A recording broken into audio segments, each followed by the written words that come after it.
Is this a back down, a turnaround, or a capitulation?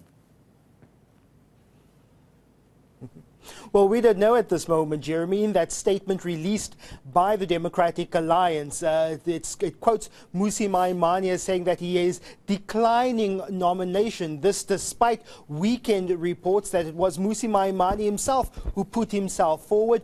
Also in the Sunday Times, quoting Western Cape Human Settlements, MEC, and also Western Cape DA leader Bonginkosi Madikizela, also confirming that Mmusi Maimane had in fact himself put his name forward for the Western Cape Premiership. But it does seem as if there's been somewhat of an about term. The DA saying that Mmusi Maimane would not contest for that election, and that by later this afternoon, when after the DA's federal executive meets, they could then have a name out of 3 possible candidates for who will lead the Democratic Alliance in that election race for Western Cape Premier.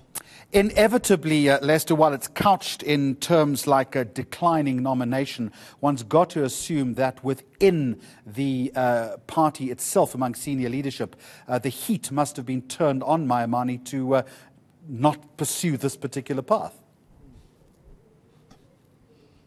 That's right. I've spoken to a few people in party politics around Cape Town, as well as talking to people in political science. They're saying that it's in fact an admission of defeat for Mmusi Maimane, the leader of the opposition, stepping aside from the 2019 election game, essentially saying that the election campaign is just not strong enough to contest against the ANC nationally. So in fact it would seem as if giving up before the race has even started. Also they're saying about just what it means post 2019. The obvious theatre of the National Assembly says that requires that the leader of the government, the leader of the state, the president, faces off with the leader of the opposition nationally in that theatre of the National Assembly. It's in fact telling the public that this is the leader of the opposition who is in fact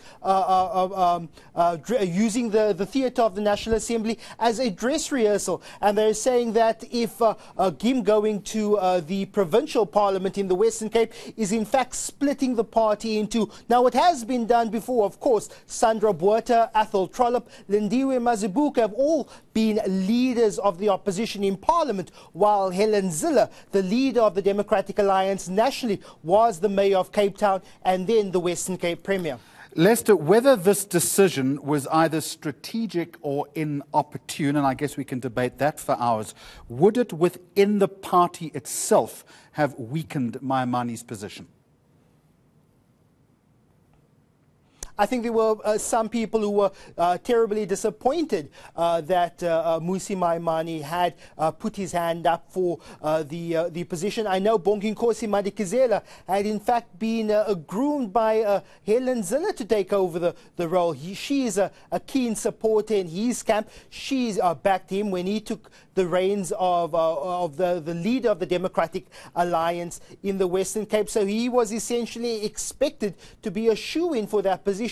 But we know that there are other candidates vying for that position. The MEC for Economic Opportunities, Alan Winde, his name has been bandied about as a possible premiership candidate, as well as the Democratic Alliance's spokesperson for finance in the National Assembly, David Mania.